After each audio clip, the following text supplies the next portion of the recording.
Бисмилlah, алхамдулиллах, салату ассаламу аля расулиллах, ва аля али ва асхаби ва ман валя ма ба'д. Следующий хадис нашей книги аль-хадис ат-таси' ва ас-саласун, 39-й хадис. Ван ибн Аббас радийаллаху анху мақаля, каля Расулуллахи саллаллаху алейхи ва саллама. Приходит от ибн Аббаса о том, что посланник Аллаха саллаллаху алейхи ва саллама сказал: «Инна Аллаха таджаваза ли ан уммати аль-хата ва нисьян». Поясни Всевышний Аллах субхану ва тааля ради меня простил моей общине ошибки, а также забывчивость, ва мастукриху алейх, а также то, к чему они были заставлены или принуждены.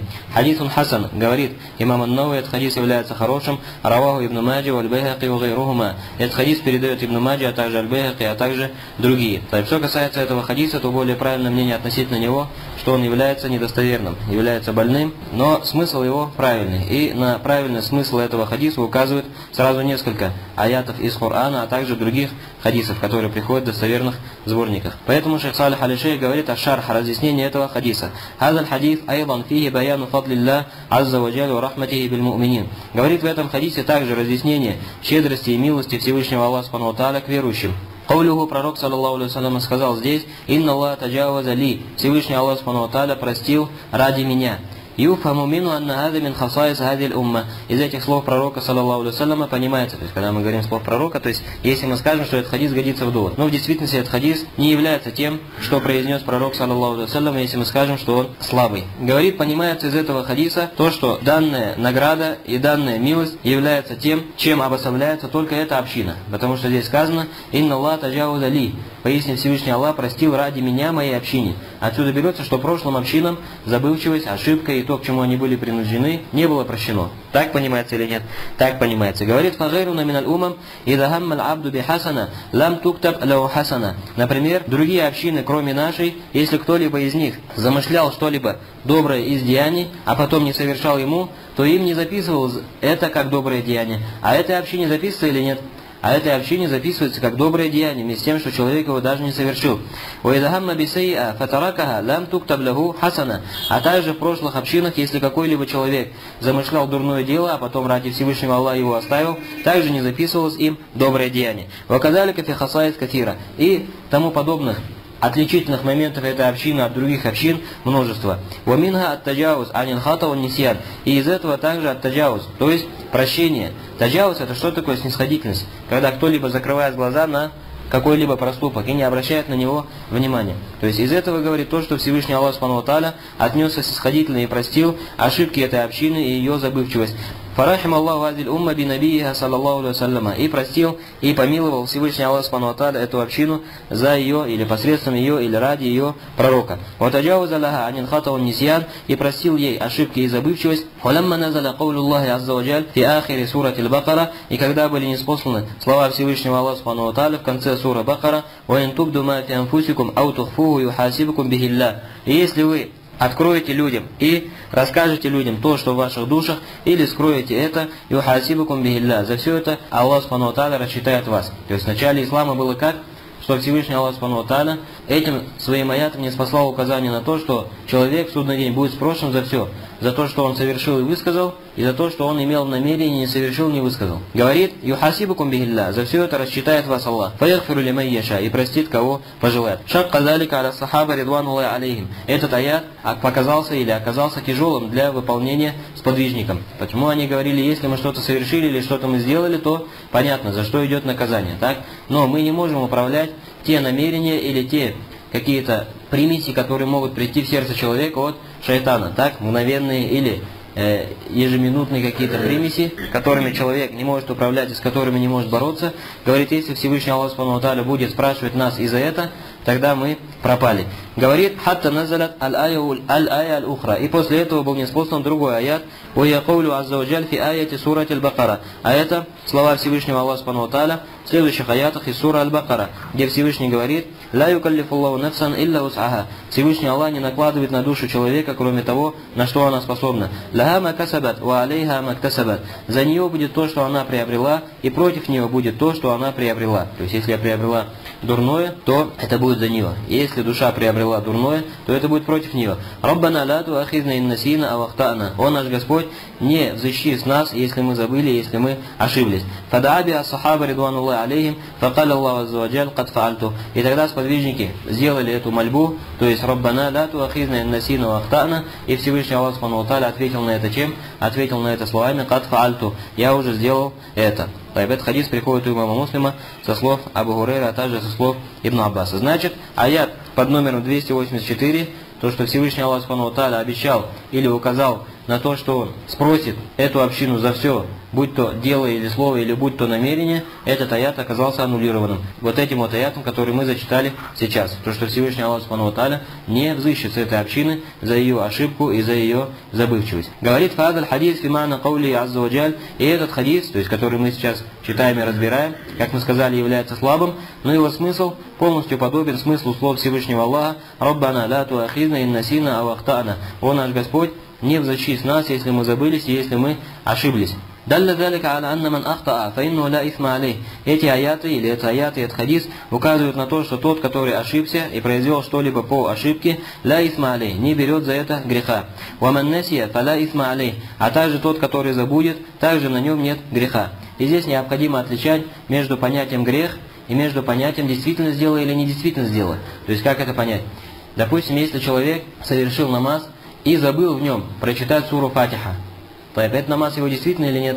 Намаз его не действительно, то есть он должен совершить его заново. А как тогда понять этот аят? Не взыщи с нас за то, что мы ошиблись, или за то, что мы забылись, или за то, что мы забыли. Имеется в виду, что тебе грех за это не записывается. То есть если ты прочитаешь намаз и намеренно в нем суру Фатиха не прочитаешь, тебе записывается за это грех. За то, что ты намеренно искажаешь вид и образ поклонения. Но если ты сделаешь это по забывчивости, то грех тебе не записывается. Но незаписывание греха не означает, что поклонение становится действительным. Вот это ясно или нет? То же самое, если ты, допустим, какой-то ваджиб забудешь в намазе. Фатиха является чем? Ваджибом или рукном? Является столпом намаза. Если ты забудешь какой-то ваджиб, как, например, средний ташахуд, то есть после второго раката ташахуд читается, ваджибом является в намазе. Или забудешь такбиратуль интикаль, такбир, который произносится между двумя действиями в намазе. То есть, допустим, после одной сажда, когда вставал с одной сажды, забыл сделать такбир. Встал без такбира. Допустим. Эти обязательные вещи. То, что ты это забыл, тебе за это грех записывается или нет? За то, что ты упустил эти действия, тебе грех не записывается, так как ты сделал это по забывчивости. Но твое поклонение действительно или нет? Мы говорим, чтобы твое поклонение стало действительным, ты должен сделать 2 сажда саху в конце этого намаза. Тогда твой намаз будет действительным. Ясно или нет? То есть для чего мы эти примеры приводим? Чтобы указать, что прощение греха за ошибку или за забывчивость не означает в действительности поклонения, в котором эта ошибка или забывчивость присутствует. То же самое, если человек режет животное, то есть произнести над ним имя Всевышнего Аллаха субхану ва тааля, сказать бисмилля, является чем? Ваджибом, обязательным действием для того, чтобы это мясо стало действительным, в смысле разрешенным к чему? К употреблению в пищу. А если человек забыл произнести бисмилля и зарезал животное, не произнеся бисмилля не намеренно, но по забывчивости. Мы говорим, грех с этого человека удаляется, ему грех за это не записывается. Но само животное, мясо его употреблять нельзя, по более правильному мнению, даже если это произошло по ошибке. Почему? Из-за общности слов Всевышнего Аллаха субхану ва тааля, и не ешьте из того, над чем не произнесено имя Аллаха. Значит, удаление греха еще не означает действительность деяния. А если бы человек намеренно не произнес бисмилля, когда режет животное, и загубил бы большую тушу, допустим, большой коровы или большого верблюда, за это грех получил бы или нет? Получил бы за это грех. Так или нет? Немалого размера, то есть за то, что он загубил такое дорогое имущество, как верблюд, например, или корову и тому подобное. Но когда мы говорим, он сделал это по забывчивости, и говорим, удаляется с него грех, то есть ему грех перед Всевышним Аллахом не записывается за то, что он загубил такую тушу. Но можно есть это мясо или нет, это вопрос уже другой. То есть на него, на разрешенность этого мяса, над которым не произнесли имя Всевышнего Аллаха по забывчивости, должен быть отдельный довод, а не только этот аят «Ля туахизна ин насина вахтана». Не защищи нас, если мы забыли, если мы ошиблись. Вот это, иншаллах, понятно. Значит, забывчивость или ошибка не означает действительность поклонения, но означает удаление греха. Говорит, «Лакин хада мухтас биль хукм ат таклифи». Но это говорит, то есть еще одно ограничение есть этого аята или этого хадиса, то что это касается только постановлений каких? Ат таклифи. Что такое постановление таклифия? То есть, как известно из науки усуль аль-фикх, аль-ахкам, то есть постановление, бывает двух видов: таклифия и вад'ия.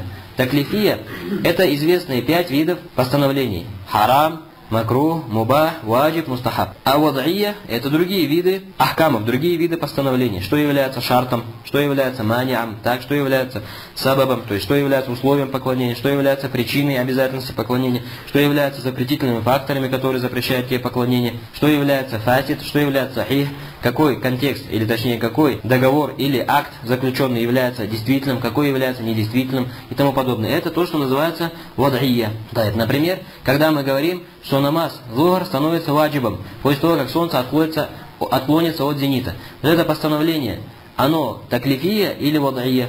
Вад'ия, так, потому что оно не в твоей власти. Ты не можешь двигать солнце, задержать его или наоборот ускорить. А иногда это бывает в твоей власти, но Всевышний Аллах Субхану ва Тааля не приказывает тебе этого. Например, заработать денег, чтобы поехать в хадж. У тебя нет денег, чтобы поехать в хадж. Ты обязан ехать в хадж или нет? Не обязан. Но ты обязан идти и зарабатывать целый год работать, чтобы заработать и поехать в хадж. Также не обязан. Всевышний Аллах Субхану ва Тааля не приказывает тебе этого. То же самое, у тебя нет денег, ты обязан платить закат или нет? Не обязан платить закат. Но Всевышний приказывает тебе ходить и искать и зарабатывать, чтобы стать из тех, которые обязаны выплачивать закат. Не приказывает тебе. Значит, ахкам таклифия – это то, что в твоих силах, и тебе приказано это совершить.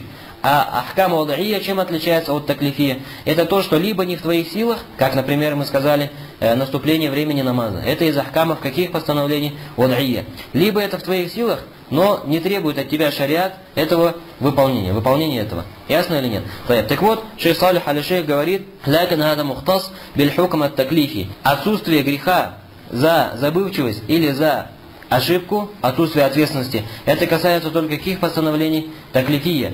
То есть постановлений, то, что касается ваджиба, мустахабба, мубаха, харама или макруха. Смотри, аммаль хукм аль-вад'и, а что касается постановлений вад'ия, фаинну юахат би хатаи ва бинисянихи. То человек что делает? Спрашивается, даже если он ошибся или даже если он забыл. Яни ма ятааллаку бид-даманат. Например, то, что связано с ответственностью. Даман. Что такое даман? Ответственность. Если ты погубил что-то из имущества людей, ты обязан это возместить или нет? То есть относительно этого есть тавсиль. В некоторых моментах ты обязан возмещать, а в некоторых моментах ты не обязан возмещать. Там есть свой тавсиль. Например, если дали тебе вадиа, то есть оставили тебе какую-то вещь на хранение. И эта вещь оказалась погубленной сама по себе, без твоего тафрита, без твоего ихмаля. То есть ты не проявил упущения относительно охраны этой вещи. То есть ты охранял ее так, как должен ее охранять. Но произошло что-то, что не в твоих силах. Допустим, произошло землетрясение, это книга, или эти книги, или какие-то вещи, которые дали тебе на хранение, что сделали? Оказались погубленными. Ты за это ответственность несешь или нет? За это ты ответственности не несешь. Но несешь ответственность, если эта вещь была погублена по твоему ихмалю, то есть по твоему упущению. То есть смотри, теперь вопрос. Если человек погубил какую-то вещь нечаянно, то есть, допустим, ты пришел к брату в гости домой и разбил у него дорогую вазу. Нечаянно. Проходил мимо стола, задел ее, и она упала и разбилась. Так, можно ли сказать, что не взыщи с нас за то, что мы ошиблись или за то, что мы забылись? То есть я по ошибке сделал, я не намеренно это разбил. То есть смотри, грех тебе не записывается, но ответственность на тебе есть или нет? Ты должен возместить цену этой вазы или нет? Должен возместить. Либо должен принести такую же, если такую же мисль не найдешь, тогда кимату. Тогда ты должен возместить цену этой вазы. То есть ту цену, которая она равняется на рынке, допустим. Вот этот вопрос ясен или нет? То есть даманат, ответственность на тебе остается. Если человек убил другого человека по ошибке, на нем ответственность есть или нет? На нем ответственность есть. То есть если то, что он убил кого-то по ошибке, не снимает с него ответственность. Но грех снимается с него или нет? Но грех снимается. Перед Всевышним Аллахом Субхану ва Тааля грех за это не записывается. Говорит, фаида ахта факаталя му'минан хатаан. Говорит, например, если человек ошибся и убил верующего по ошибке. Что значит убил верующего по ошибке? Убил человека, не хотел его убивать. Допустим, что занимались стрельбой. 2 человека или 5 или 10 человек собрались в одном месте и занимались стрельбой. И стреляли в цель. И один, допустим, что вместо того, чтобы попасть в цель, не хотел убивать кого-либо, но хотел стрелять в цель. И что-то произошло, он промахнулся и попал в человека и убил его нечаянно, например. Так это убийство называется какое? Хатаан, по ошибке, не называется тааммуд, не называется намеренным, злостным убийством, за которое человек несет грех перед Всевышним Аллахом. Но ответственность он продолжает нести или нет? Ответственность продолжает нести. И что касается слов шейха Салиха аль-Шейха здесь, если он убил верующего по ошибке, то есть не означает, что если убил неверующего по ошибке, то у тебя нет ответственности. То есть если неверующий из тех, между которыми, между мусульманами, между неверующими есть договор, и он убил того, кто находится под защитой, и того неверующего, которого нельзя убивать, тоже несет ответственность. Ясно или нет? Платит дия и тому подобные вещи, освобождает раба, даже если убьет неверующего. Между нами и между ними договор. Если убьет неверующего харби, то есть между нами и между ними война, то нет никакой ответственности. Но имеется в виду ответственность, если убьет человека неверующего. Так что между нами и между ними договор. То есть слова шейх Салих аль-Шейха здесь, если человек убьет по ошибке верующего, не означает, что если убьет неверующего, то другое постановление. Нет, неверующего тоже в некоторых случаях постановление такое же. То есть, говорит, в этом случае, даже если человек был убит по ошибке, все равно он должен выплатить дия. Что такое дия? Искупление, выкуп, возмездие. Так должен его выплатить. Говорит и то, что следует за этим. А что касается греха, то греха на этом человеке нет, потому что он совершил это не намеренно, а по ошибке.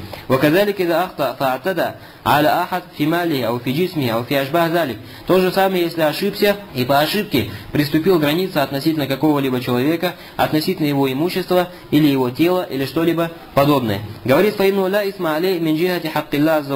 говорит, со стороны права Всевышнего Аллаха, то на этом человеке греха нет. А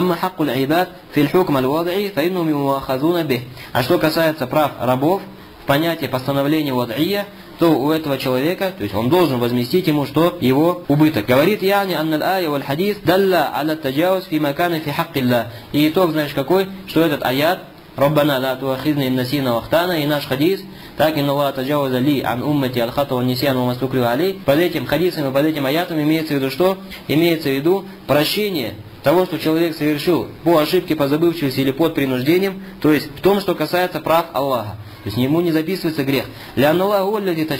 Потому что Всевышний Аллах, тот, который простил. И прощение Всевышним Аллахом его право, это касается чего? Ахкам таклифия. Как это известно при исследовании этих вопросов из науки усуль аль-фикх. Вот это понятно или нет? Валь-хата гайру нисьян. И ошибка, говорит, это не то же самое, что забывчивость. То есть это не одно и то же. Ошибка и забывчивость. То есть ошибка это одно, а забывчивость это другое. Вакадалика маюкраху алей яхталифу анха. И то же самое то, что человек совершил по принуждению, тоже не приравнивается к забывчивости или к ошибке. Фальхата, что такое ошибка? Ирадату шей ва хусулю гайрихи мин гайри каздин лидалика. Ошибка это когда человек хотел одно, но получилось второе. Без цели к этому второму. На примере убийства ошибочного человека. Этот вопрос понятен или нет? Что такое ошибка? Понятен. Говорит, он нисьян и забывчивость аздугуль анишей. Это когда человек совершает зугуль, то есть находится в забвении относительно какой-то вещи. Сделал что-то по забывчивости.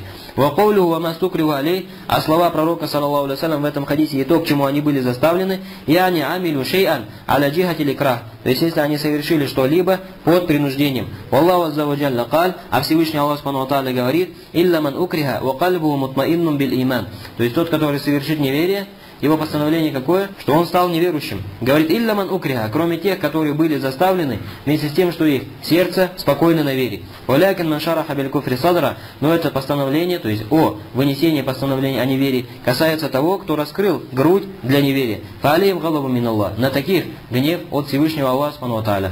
Вот это, иншаллах, понятно. Значит, на этом закончился разбор, то есть небольшой разбор этого хадиса. Его масайли, его вопросы ясны или нет? Иншаллах, все относительно него понятно. И между ними договор. Если убьет неверующего харби, то есть между нами и между ними война, то нет никакой ответственности. Но имеется в виду ответственность, если убьет человека неверующего. Так что между нами и между ними договор. То есть слова шейх Салих аль-Шейха здесь, если человек убьет по ошибке верующего, не означает, что если убьет неверующего, то другое постановление. Нет, неверующего тоже в некоторых случаях постановление такое же. То есть, говорит, в этом случае, даже если человек был убит по ошибке, все равно он должен выплатить дия. Что такое дия? Искупление, выкуп, возмездие. Так должен его выплатить. Говорит и то, что следует за этим. А что касается греха, то греха на этом человеке нет, потому что он совершил это не намеренно, а по ошибке.